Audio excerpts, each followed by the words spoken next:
Are the Oklahoma City Thunder the best team in the Western Conference? Are they real title contenders? Are they title favorites, at least in the West? We'll talk about Summer League, the standouts, who's been good, who hasn't been good, does it matter? Plus, why Jalen Brunson chose to help the Knicks and what that means in the big picture for the CBA, the NBPA, and more. All this and more on Locked On NBA.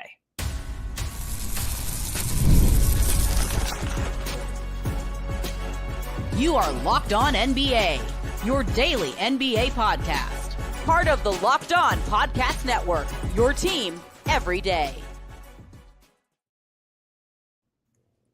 Welcome to Locked On NBA, your daily source for all things NBA from the Locked On Podcast Network, your team every day. Thanks for joining us and being with us Monday through Friday with all of our great shows, all of our great hosts. We do appreciate you guys supporting the show, which you can do by going to youtube.com/LockedOnNBA and hitting the like and subscribe button. Today's show is brought to you by FanDuel. Make every moment more. As the playoffs wind down, the sports stop sportsing like we want them to, but this summer, FanDuel is hooking up all customers with a boost or a bonus daily. That's right. There's something for everyone every day, all summer long. Visit FanDuel.com to get started. My name is Matt Moore. I'm the senior NBA writer for the Action Network. I'm joined by David Ramil. He's co-host of Locked On Heat. You can find me over at Locked On Nuggets. Lots to get to on today's show. We'll talk about Summer League and some of the things that we've seen in these early games out in the Vegas Heat. We'll talk about some of the standouts. Zachary Risachet, very impressive. A certain player, a second-year guy down in Miami, having himself a nice Vegas run. We'll talk about that. Plus, Dave and I will discuss a little bit about how to contextualize Summer League and what it really means. We'll also talk about Jalen Brunson and why it is that he chose to give the Knicks such a break on his extension in exchange for some more security, what that means, the optics, the relations, the power struggles, all that and more. We'll talk about that up later. But we start today with Oklahoma City. The NBA win totals have come out, and the Oklahoma City Thunder are at 55.5. That's number one in the Western Conference after they finished, no surprise, number one in the Western Conference last year. A little bit of a downgrade because it's hard to expect teams to finish up in that 57, 58 mark, though the Boston Celtics do have the highest win total on the board so far at 57.5. Even before the win totals came out, the Thunder were, in the beginning, they were kind of just behind Denver, and then Denver lost KCP, and then the Thunder traded for Caruso and added Hartenstein, and then boosted above. And now Oklahoma City is really, if you look at it by the win totals, they're expected by the market projection to win 3 more games than any other team in the Western Conference. So, David, we know the Thunder can win a lot of games. They did that last year. And even if they were not to reach that number and not win as many, because they were one of the healthiest teams last year, and if some bad luck goes their way, that can obviously be a problem for reaching those high numbers. The question I have for you is, this team went out in the second round. They lost to a 5 seed. They lost to a 5 seed in 6 games. Do you believe that this Thunder team, which last year was the youngest roster in the league on average, are they real contenders? Can they win the Western Conference? Absolutely. I think there's no doubt about it. I think the concerns about their age were real, and at the same time, I think they were addressed and met. And I think that they surpassed expectations from people like me that were a little bit dubious that they would be able to get past that youth factor and not shrivel in the moment. I think they embraced it. I think they did fine. I think their playoff run was, I think, better than maybe they could have been expected. Maybe it fell a little short given their ranking in the Western Conference, but I think it was a fine playoff. It wasn't like all that surprising to see them lose in the second round. At least they were able to get past the first round, and some people didn't even have them doing that. So I think able to add Hartenstein and add Caruso to that roster really cements things. You got guys like Caruso, who he's a world champion. He's won an NBA title. He's been in playoff moments before. He's not afraid of that moment. Hartenstein, the same thing. I think it's a great addition. They improved while other teams at the top of the Western Conference got worse. I don't see any reason why they wouldn't be contenders. I think they've got everything that you might be looking for. Great system, great coaching. Just they seem prepared. They win a lot of games. They're deep. They're really good. They play both sides of the ball very effectively. Like I think this is a team that might be even better than Boston, all things considered. Like Boston, yes, current champions and everything else like that. But given the health concerns for that roster, I would say that Oklahoma City, on paper anyway, seems like the more complete team right now. The on paper part, I think, is what's really interesting here, right? Because I'm trying very hard not to fall so hard into my instincts that I don't see the forest for the trees. Like in the NBA, star players are who wind up winning games a lot of the time. Like, do you have the best guys on the floor, or is somebody else that you didn't expect the best guy on the floor that on any given night? Right. You know, and Alex Caruso is not going to score 30 in a playoff game in the game 6 closeout. Isaiah Hartenstein's not going to drop a 20-point triple-double in a clinching game. That's not going to happen, right? These are role players that they added.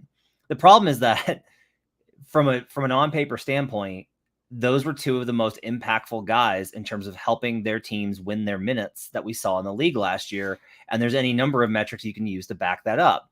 And you go like, okay, but I don't really trust those metrics. They can be very wonky sometimes.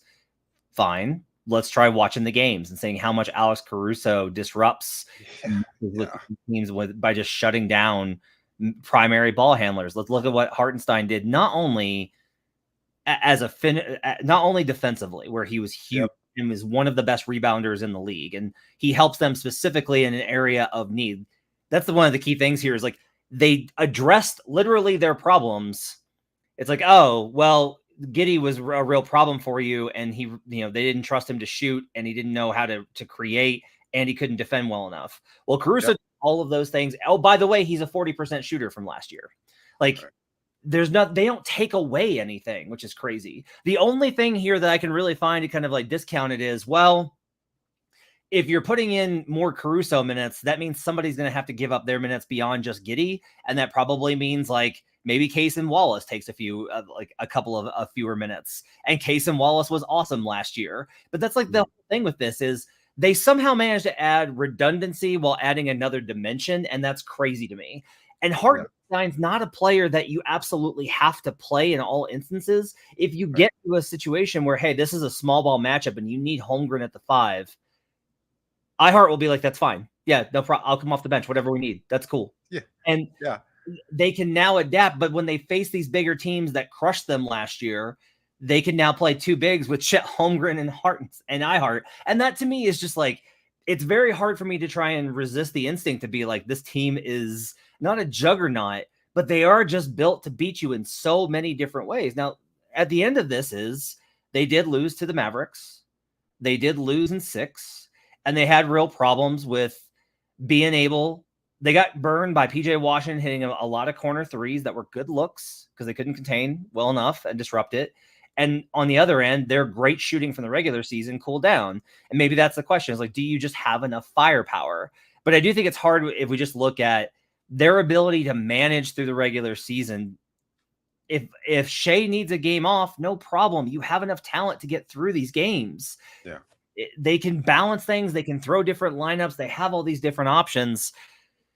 I don't like to overreact to things like, oh, you added 2 role players, but man, this team just feels like it's loaded and they are primed to put in another 57 plus wins, maybe 60, be at the top of the Western. And if you're the 1 seed, you do have a shot at winning the West. There's no way you could say the team can't win the West with the 1 seed. Even the Jazz could have done that, even though they didn't. Don't overthink it. Yeah, I really don't. You can't just discount what they did. Like you bring up a really good point about the way that these guys kind of embrace multiple roles and that they have no problem being benched or anything like that. Both of them have that kind of lunch pail mentality of just, you know what, put me in, I'll contribute. You're gonna take me out for some reason, and it's fine. They've both been there. They've had to claw their way up to where they are now. Hartenstein just got his big payday. Caruso, obviously, he's been paid, but he still goes out there every game like he's still fighting for a job. So those kinds of things, like they make such important swing plays, whether they're not, they're great superstar level players or not, but every time they have one of those hustle plays, that kind of translates exponentially. It just kind of fuels everybody. You know, I've talked about it on this show before, how the Knicks just kind of built off those swing plays over and over, whether it's him or Josh Hart or somebody else.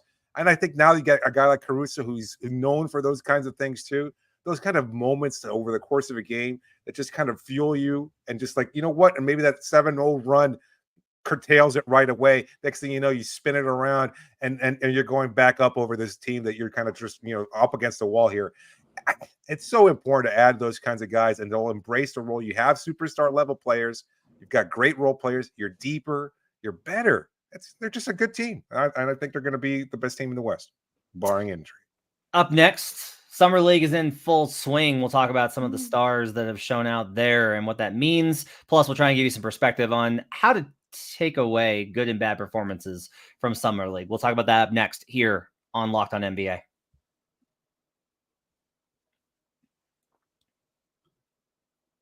This summer, FanDuel is hooking up all customers with a boost or a bonus daily. That's right. There's something for everyone every day, all summer long. So much stuff that you can get in on. WNBA, I've got like all overs on Tuesday's slate. For whatever reason, my numbers just kick out the, like, hey, the overs are a good spot there. I think there's still a lot of value. I think the links are going to be a good second half play when Afisa Collier comes back. Lots of stuff in the WNBA. As I mentioned, the NBA markets are starting to open up. You can now get all the different award winners if you want to bet most improved player, defensive player of the year, where Victor Wembanyama is the favorite. It would be a huge upset of a team that did not win, that was not 500, had the DPOY, unless you think that the Spurs are going to jump all the way to 500, in which case, hey, there's ways for you to bet that too. All sorts of stuff that you can get onto. So head on over to FanDuel.com and start making the most out of your summer. FanDuel, official sports betting partner of Major League Baseball. We'll be right back on Locked On NBA.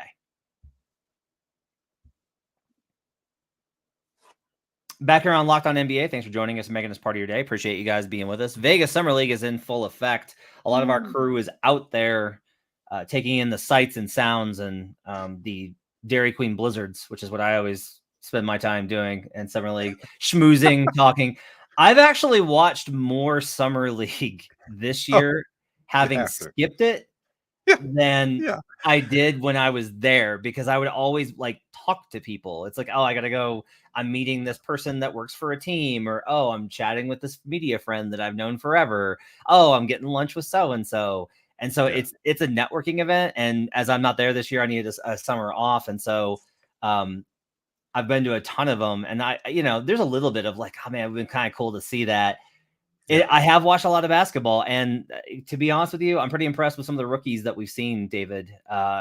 Zachary Risache for the Hawks. They talked about him on the show last week.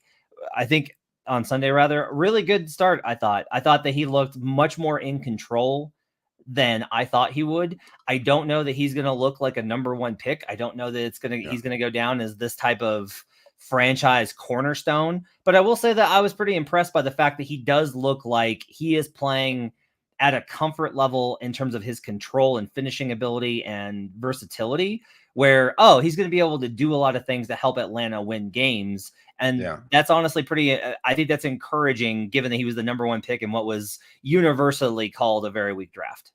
Yeah, I think that take is going to age badly.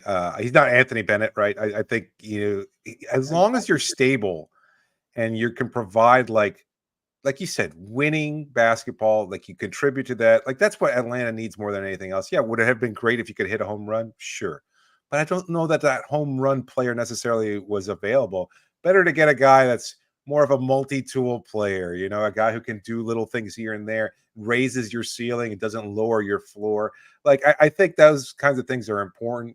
So to me, the fact that he had a solid showing, I think it's a win. I think so. I know it's not as juicy, it's not as fun, as sexy as, Wembanyama having monster performances as a rookie or anything like that. But that's generational. That's once in a lifetime. You don't expect those kinds of things. You shouldn't. And I think we were all kind of spoiled by that performance last year and the expectations that came with him, that he met those expectations and the hype that surrounded it. But either way, though, for the Hawks, I think it's a good pick. It's a solid pick, even if it's not the most sexy, brightest name available. Another rookie that really caught my eye is Reed Shepherd for the Houston Rockets. 31 minutes a game, 22.5 points per game so far. He's shooting 56% from the field, 46% from three, and only averaging 3 free throws per contest in these 2 games. How about 6 dimes to just 3 turnovers per game, along with 5 boards? Houston, look, this show, David and I's show, have had a lot of interesting things to say about the Rockets core through the years. I'm going to be very interested to see how this works, because they, between Amen Thompson, who I think is still going to continue to be one of the better players to come out of last year's draft. I still believe in Amen Thompson. He showed some real things when he came back from injury last year. Obviously, Alperen Şengün was an all-star level player last season for long stretches. Jalen Green had a good month, so good for him, and that turned everyone around on him for a month, and then it kind of faded. I'm just going to be very curious to see what happens. Cam Whitmore's killing it for Houston too. Yeah. Like this second unit with Tari Eason, Thompson, Reed Shepherd, they are that second unit for Houston, as the kids say, slaps. Like I am very excited about this bench unit for Houston, and I'm very curious to see what that means for how the Rockets grow going forward. There's all this talk of Kevin Durant and like the idea of them trading. And I do think that Houston, based off of what I've heard, that the Rockets would very much like to accelerate the growth process by bringing in a star, like a verifiable superstar caliber player. I think they would jump on that. But what's kind of interesting here is they're going to be able to do that necessarily without needing the draft equity that the Phoenix Suns picks provide after swapping them out to give Brooklyn their picks back. There's a little bit here of they now have so many talented young guys. Those are going to be valuable picks because they're not going to be able to pay them all. So I'm just very curious to see what happens with Houston here, but phenomenal start for Reed Shepherd, who looks like he's going to be an impact guy from day one. About Shepherd, I'm just curious to see what he looks like in a Heat uniform after they trade for Jimmy, because I think that's going to be an interesting fit there. I guess they have to find another taker for Tyler Hero. You can't have too many Kentucky guys like that, but I think it's going to be interesting nonetheless. Are you ready for is that too hot to take? I don't. Oh man, are you ready for Jalen Green on the Heat and for you to have to deal with that? Is that?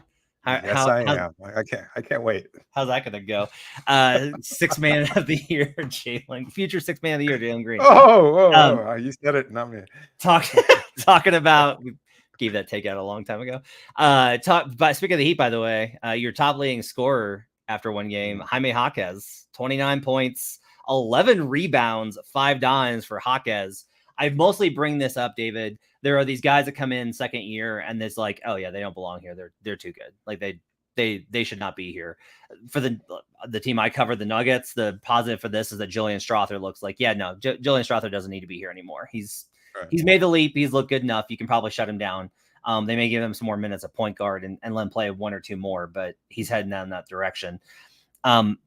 More directly, I kind of commented on this when I was previewing Summer League over on another podcast that I do.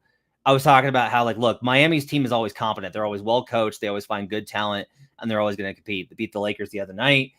With Miami, for you, and with where the Heat are at specifically, they could use a couple of guys popping, like making big strides. Yeah. How much do you look at Summer League as an opportunity to at least have a step in that process? Like, is it a serious step in developing a roster to outperform expectations? I think so, for Miami specifically, because they've lost. We've kind of made this point on our podcast.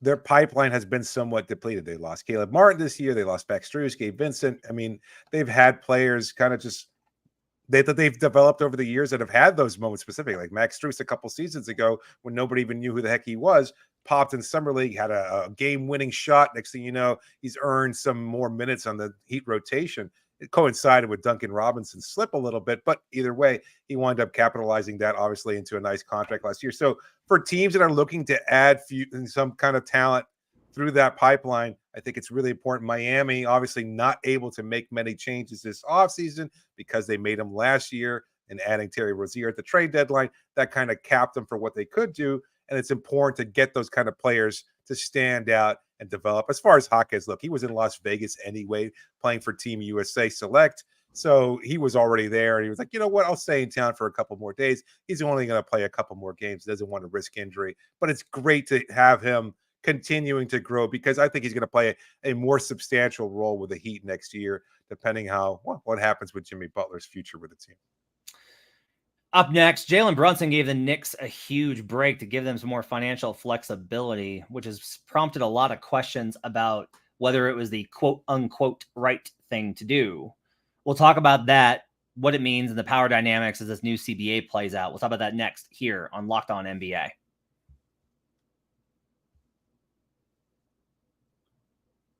Passion, drive, and patience, the formula for winning championships, is also what keeps your ride or die alive. eBay Motors is everything you need to maintain your vehicle and level it up to peak performance. Superchargers, roof racks, exhaust kits, LED headlights, and more. Whether you're into speed, power, or style, eBay Motors has you covered. With over 122 million parts for your number one ride or die, you'll always find exactly what you're looking for. And with eBay Guaranteed Fit, your part's guaranteed to fit your ride every time or your money back. Because with eBay Motors, you're burning rubber, not cash. With all the parts you need at the prices you want, it's easy to make your car the MVP and bring home huge wins. Keep your ride or die alive at ebaymotors.com. Eligible items only. Exclusions apply. eBay Guaranteed Fit only available to U.S. customers. We'll be right back on Locked On NBA. Final segment with you here on a Tuesday on Locked On NBA. Thanks for joining us. Matt Moore alongside David Ramil. If you are so inclined, we'd love it if you stuck around the whole week. Check out our shows with John Corrales and Jake Madison on Wednesdays. You got Pat the Designer and Nick Angstadt on Thursdays. And on Fridays, Adam Mares and Wes Goldberg. Those two schmucks are on the show. Those are our co-hosts on our respective shows. So let's talk a little bit about Jalen Brunson. So the details on Brunson are this: after his extension that he agreed to with the Knicks last week, he agreed to a 4-year, $156.5 million contract extension. That sounds like pretty awesome news. The key here is that he would have been eligible next offseason for a 5-year, $270 million deal. So the difference here is about $114 million total dollars over the course of this deal. He gets a player option in year 4 of his current extension. In doing so, it moves the Knicks out of the second apron to provide them with more financial flexibility. As part of the arrangement, Brunson is getting 50% of his contract up front to start each season. So he gets that money in hand. He gets half of that money for each season up front, that's via Fred Katz of The Athletic. So there were things that Brunson got in this deal, but he still gave up a huge amount in order to give the Knicks more flexibility to help them build around essentially his college friends, right? It's Team Villanova, and even though they lost Hardenstein, they added Mikal Bridges and they've got Josh Hart and obviously OG Anunoby and all these guys. And so it gives the Knicks a little bit more flexibility to reconstruct the roster, to make the moves they need to, potentially trading Julius Randle, etc. It makes all this stuff easier for them. The questions that have been asked is this right? Because effectively what now has happened is a superstar player, a franchise player, has taken less than the max to help his team because of the restrictive penalties that the owners put into place. So I'm kind of curious, David, we talked about these issues before with the NBA and superstars and what's the roles and responsibilities. I'm really curious to hear what your thoughts are on Jalen Brunson's decision to take less money for more guaranteed money and give the Knicks more flexibility.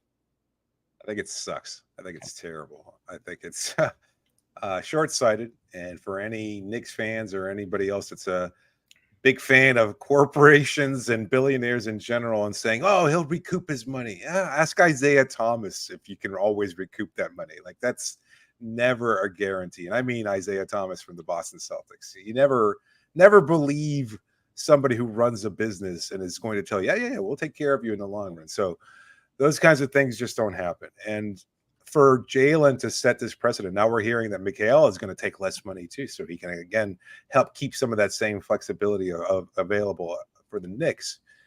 You know, the owners, the governors, kind of strong arm the Players Association with the CBA, put these rules in effect to help them, and now they're reaping even more benefit from it. Really, just bad precedent. You know, I just for them to be able to accommodate these owners that have the money, and if they don't have the money, well, you know what? Then they shouldn't be the owners of the team in the first place. They're making a lot of money. They're fine. They've had a lot of money to begin with. For players to give up this money. And I know nobody's going to shed any tears over a guy who's making $156 million instead of $270 million. But it's just, I know it doesn't translate. I've made this argument before, and I think it bears repeating. You don't do this in your job. You don't take less money so that whoever owns a business can hire somebody else.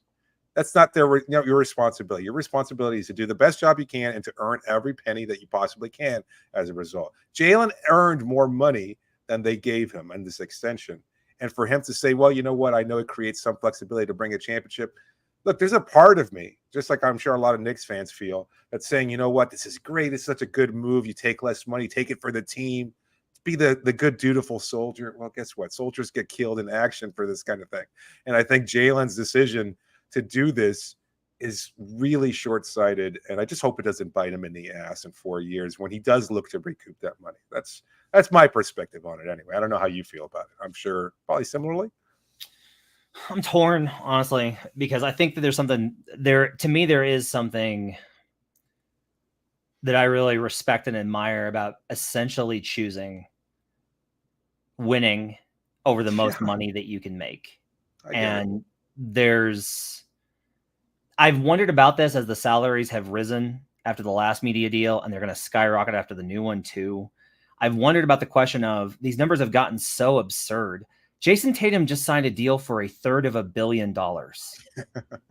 Like Jason Tatum, who everyone universally agrees is not a top 5 player in the NBA, NBA champion, he's definitely top 10. He just signed a deal that over the course of his contract will pay him $350 million.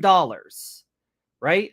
And so I've wondered, like, what is the moment when this money is so much that players are like, you know, I'm making so much anyway. Honestly, I'm willing to make a little less if it means that I can get X, Y, or Z. And I value that. You talked about strong arming. This one was less of a strong arm than 2011. This was more of the carrot. So what the owners did here was they said, we'll give you more into the BRI. So we'll let you invest in these type of things. We'll let you invest in gaming companies. We'll let you invest in marijuana companies. You can do all these types of things on your own. And that opens up more doors for players to be able to earn revenue on the side. More things went into the BRI, which means that their share goes up here. And Seth Partnow, formerly of The Athletic, has made this point, and it is really salient. The percentage of the pie doesn't change. The players will still get in escrow or by any means, they will still get the same amount of money spread to their contingents, like their constituency. The NBPA union as a whole will still get the same amount of money, right? On the other hand, where I agree with you is just this mechanism of what I really object to is this entire construct makes it to where it allows the owners to say things like, I want to win without having to spend. Like, that's what this is about. And that bothers me. Where it's like, it should cost you to compete. You should have to pay the best players the most money in order for you to be able to have great teams.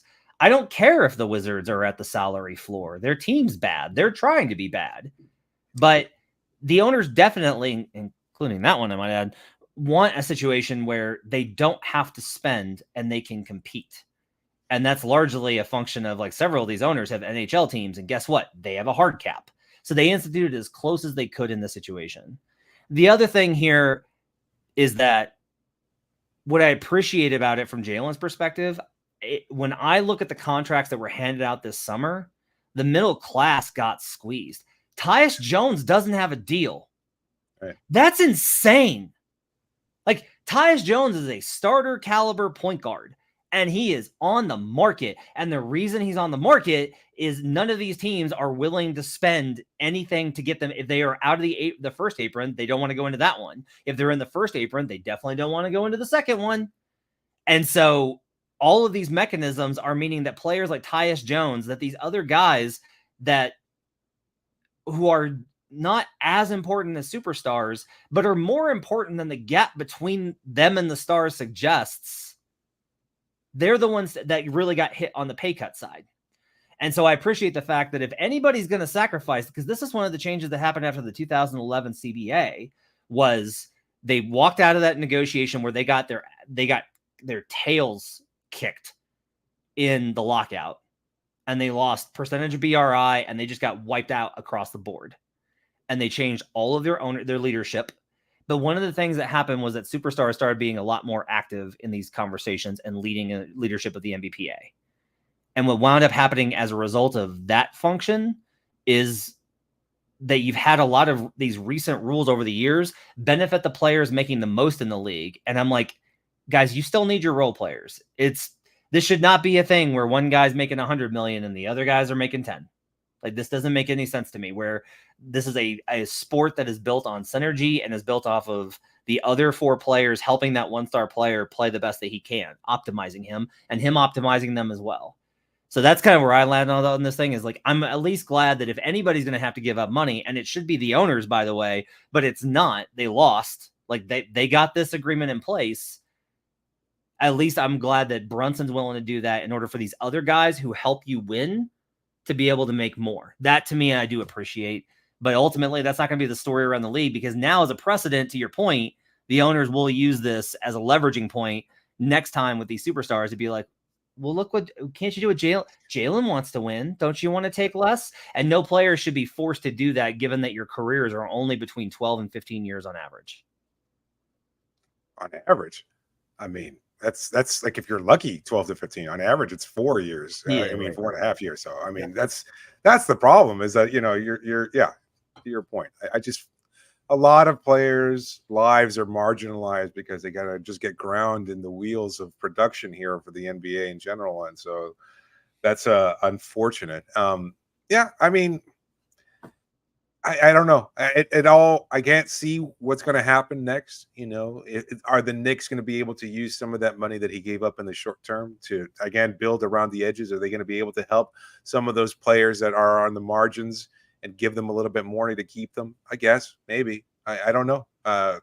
They're not likely to add another star. They could wind up just not using any of that money at all, and then just having this benefit, and Jalen just wind up sacrificing it for nothing. So, we'll see how it works out. And I'm curious to see. Look, I love what they're doing in New York. I love the idea of, the friends and everything else like that, because I think that it's important to have that kind of quality of life, not just on the court, but outside of it. And you're able to kind of build on something that you established at the collegiate level and maintain for the number of years that they've been in the league. That's great. It's fun. It's interesting. I don't think we've ever seen anything like this before in NBA history. So to be able to do something new and unusual like this, I'm always curious to see how it works out. And it just feels good. Good vibes all the way. But whenever it feels like you're helping billionaires, especially a guy like Dolan, who has not always earned that kind of trust from his fans, it doesn't sit well with me. But that's just. I will say one of the things that here is that the Knicks have never been an organization, because they generate so much. They're such a rich organization because they play in New York. They've never been a team that's really penny pinched, right? They're not one of the cheaper owners. There are other owners, I think, that definitely wanted this set up, the CBA in place, because they are penny pinchers. But Dolan is, in my opinion, the worst owner in sports, but he has gotten out of the way, and this team has built a really good roster. And so one of the things that, if you want to ask, like, well, how does this actually help? Well, okay, they moved out of the second apron into the first, and the trade restrictions are much easier in the first apron rather than the second. That helps you if you want to move on from Julius Randle, if you want to try and make a move to move things, or if you're going to trade Mitchell Robinson to try and get a different center in there after losing Ihart. So that flexibility, I think, does matter for the Knicks, who really do seem like they're trying to win a championship. And the Knicks are not that kind of team, but I'm going to be concerned when it's, whatever team it is down the line. I just feel like there's inevitably going to be a squad in a smaller market with an owner that's going to be like, hey, why don't you do what Jalen did? And we'll see if that happens and if that's the case. But if there are more cases of this kind of pressure and this kind of discomfort and these types of games being played in terms of public perception, we'll point back to this as kind of the start of that conversation. All right, that's going to do it for Locked On NBA. Thanks for joining us. Appreciate you guys being with us. We'll check you out next week. I'll be out next week, David. We'll have one of our great stand-in hosts will be with you. Make sure to check out the show all week long with John Corrales, Jake Madison, Nick Angstadt, Pat the Designer, Adam Mares, and of course, Wes Goldberg. Make sure to check it right here. Give us a like and subscribe. Give us those 5-star reviews, and we'll see you guys again next time here on Locked On NBA.